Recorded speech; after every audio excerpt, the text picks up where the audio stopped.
नमस्कार, मैं राजीव सचदेवा पिंजौर से हूँ और यशनूर आज आपको लेके आया है कौशल्या डैम के ऊपर। मैं जहाँ ये खड़ा हूँ बीच में एक पुल है और सामने कौशल्या नदी का डैम है।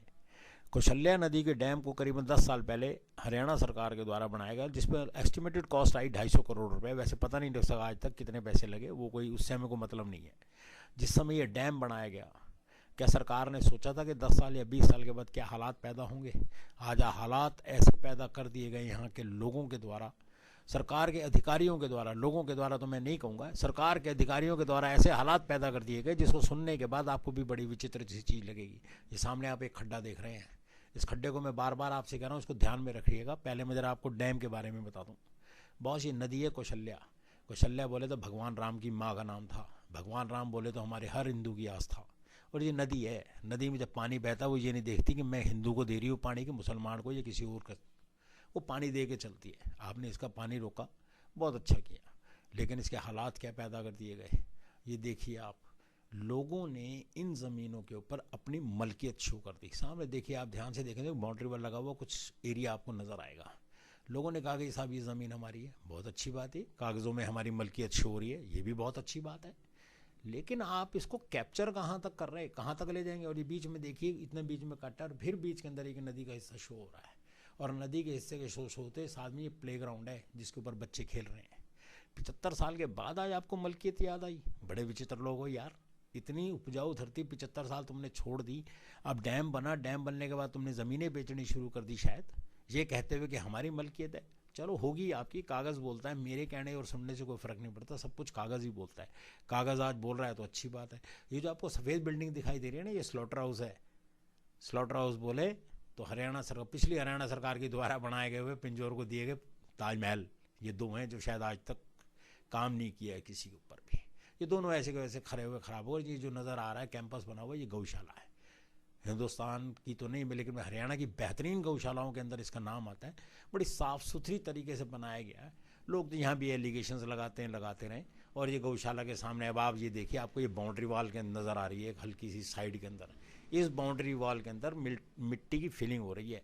और ये गौशाला आपको दोबारा दिखा रहा हूँ, दोबारा आपको मैं क्लियरली दिखाऊंगा। ये जो सड़क नज़र आ रही है दोबारा इसलिए दिखा रहे हैं, ये सड़क दिखा रहे हैं। ये सड़क हरियाणा सरकार के द्वारा बनाई गई, शायद हरियाणा सरकार के द्वारा इसलिए बनाई गई कि इधर की नदी है और उधर की उनका अपना एरिया है जहाँ तक वो गौशाला है। और ये नदी का एरिया हो सकता है इरीगेशन के डिपार्टमेंट के अंडर आता हो, फॉरेस्ट के अंडर आता हो, ना मालूम किसके अंडर आता, ये तो अभी नहीं बात हुई। अब ये देखिए, एक ये बाउंड्री वॉल आपको साइड में और नज़र आ जाएगी। और अब आते हैं इस बाउंड्री वॉल के ऊपर, जो इसका ऊपर ये ताज़ा कंस्ट्रक्शन चालू है। ध्यान से देखो, बीच में दीवार टूटी हुई है। बॉस, ये दीवार इसलिए टूटी हुई है कि यहाँ से ही सारा रेता, बदरपुर, पत्थर अंदर जा रहा है और ये काम चल रहा है। और आप इसको वीडियो को ध्यान से देखते हैं तो साइड के अंदर आपको जेसीबी इस समय वर्किंग में नज़र आ रही है और अंदर मिट्टी की फिलिंग हो रही है। साहब मिट्टी आई कहाँ से? इतना पत्थर आया कहाँ से? आज कैंपस देखिए, कहने वाला कोई कहेगा कि जी साहब मेरी 1 बीघा, कोई कहेगा 2 बीघा, कोई कहेगा 10 बीघे। मेरे को तो सर 10 और 20 बीघे के ज़मीन के बीच के बीरे में ये कैंपस लगता है। और देखिए कितना बड़ा कैंपस है और इसके ऊपर ये पत्थर से बाउंड्री वाल उसने बनाई। साहब ये पत्थर खरीद के कहाँ से लाया होगा? मुझे तो ये नहीं समझ आ रही। कहे जा रहे हैं कि सब पत्थर खरीद के लाए होंगे, अच्छी बात है, पत्थर भी खरीदे। और आप देखो इसमें भी मिट्टी नज़र आ रही है।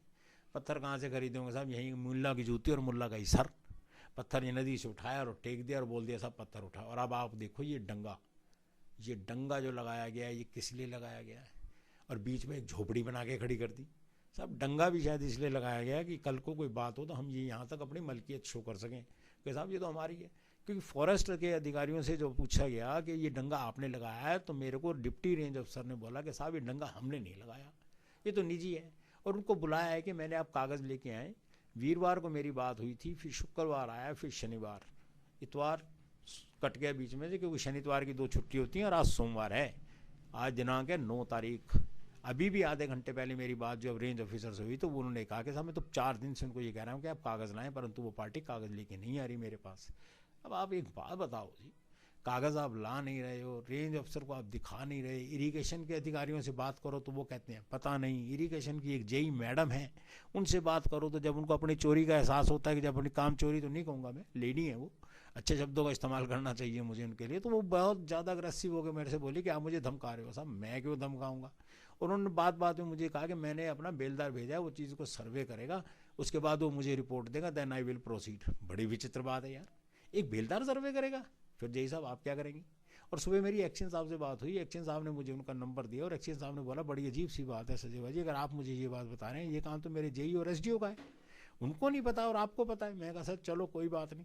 और ये करना कैंपस अभी आपने देखा पिछले, अभी तो ये कार्य नज़र आ रही है, इससे पीछे का एक कैंपस आपने देखा, उस कैंपस के अंदर भी कंस्ट्रक्शन चल रही है।